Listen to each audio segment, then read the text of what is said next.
For my leadership project, I decided to interview my grandpa. I think that he is a great example of what grit and determination should be. I hope you enjoy.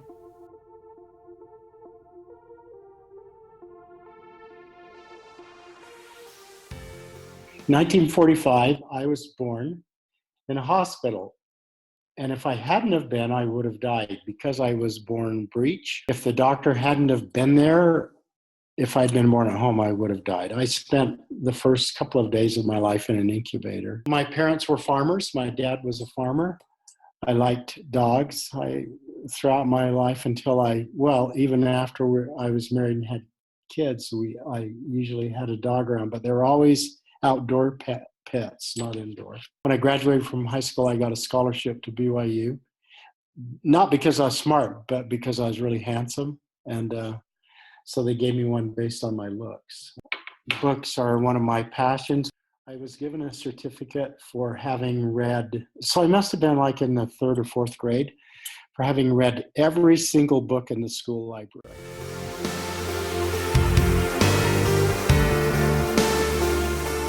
In my mind, they're a little bit different, but very similar. To me, determination means to determine something in your mind, to set a goal and continue to pursue that goal. Grit, however, is the tenacity and the willingness to face hardship in order to accomplish your goal that you've determined that you want to accomplish. Grit means persisting at a thing when success is not immediate.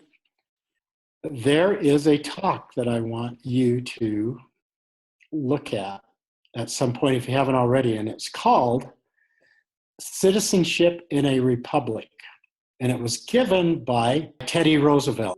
To me, it's one of the best talks ever given about grit and also about citizenship, how to be a good citizen. There's a famous quote, and it's called "The Man in the Arena" from this talk. The first line is, "It is not the critic who counts, not the man who points out how the strong man stumbles or where the doer of deeds could have done them better. The credit belongs to the man who is actually in the arena, whose face is marred by dust and sweat and blood."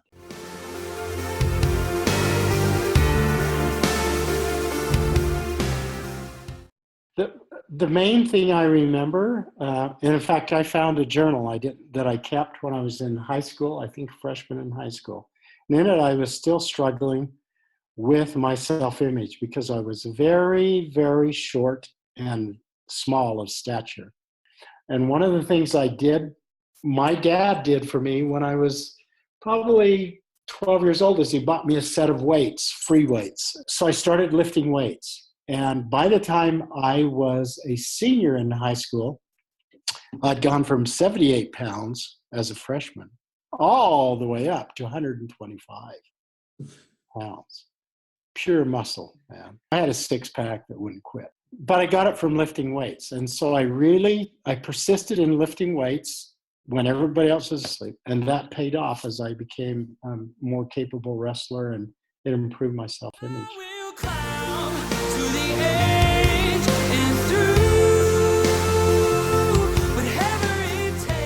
I actually am a combat veteran from the Vietnam War. That was in the late 60s and mid-60s to very early 70s. When I graduated from high school and went to college, you got a draft number and a lottery number, and the number was from 1 to 365 for the number of days in the year. And they would draft men and send them to Vietnam based on their number. So all of the number ones went first, then the twos, then the threes. This is across the whole country. My number was, I think, 4. So when I graduated from high school, I got this thing from the draft board saying, you have a draft number of number 4, which means, dude, you're going to Vietnam. And so when I went to college, I joined ROTC.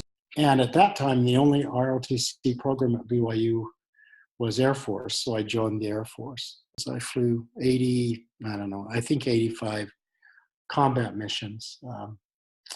in Vietnam. And I was a radar navigator bombardier. I dropped bombs from a B-52.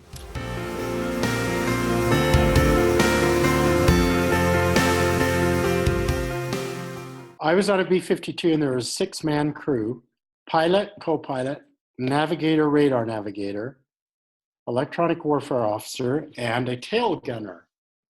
On one of our missions, we were flying from Guam, Anderson Air Force Base on Guam, and it was really hot when we got to the airplanes before our missions.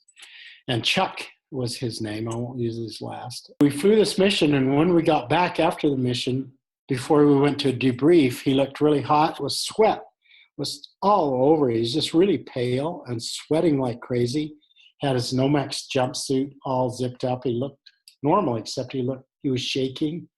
And he said, Russ, I've got to go back to the room. Will you get me excused from debriefing? So we went through our debriefing without him. I went back into the hotel or into our barracks. When I got I was first one in the shower. When I got in the shower, I thought there were like gummy worms or kind of rubbery stuff all over the bottom of the shower. And I called Rick, our pilot, over, and we looked at it. And we decided that it was burned flesh.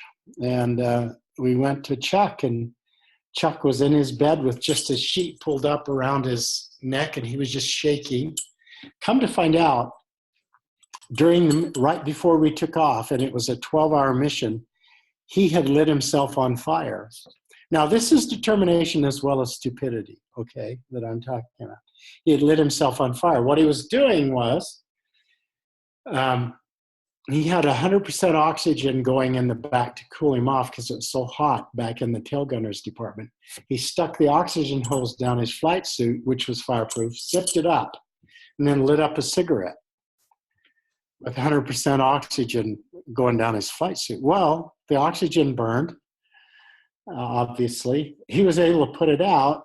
The zipper on his flight suit, his Nomex flight suit, had actually burned into his flesh from his throat clear down to his groin. It was embedded in burned flesh. When he took his flight suit off, the zipper just stayed burned into his skin. He flew the whole mission that way. None of us could believe it. He made all these radio calls the way he normally would, but he was in tremendous pain. That's a story from the war of great grit, but also stupidity. But we were pretty focused on our mission, and in spite of the fact that every time we flew, we didn't know if we were going to die or not in the process. So.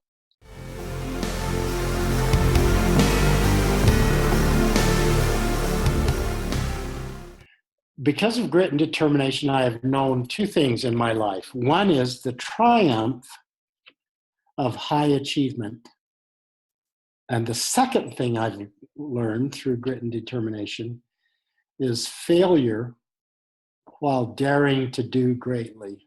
So I've succeeded in some things and I have failed miserably in others. But as President Roosevelt said, if you fail, at least the person with grit fails while daring greatly.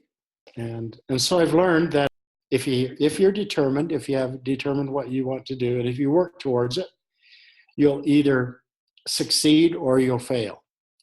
But if you fail, you learn while you're trying to accomplish something great. So I guess what I've learned is having grit and determination doesn't mean that you'll succeed all the time, but it does mean that when you fail, if you keep trying, you'll learn and be a better person from it. That's my story, and I'm sticking to it.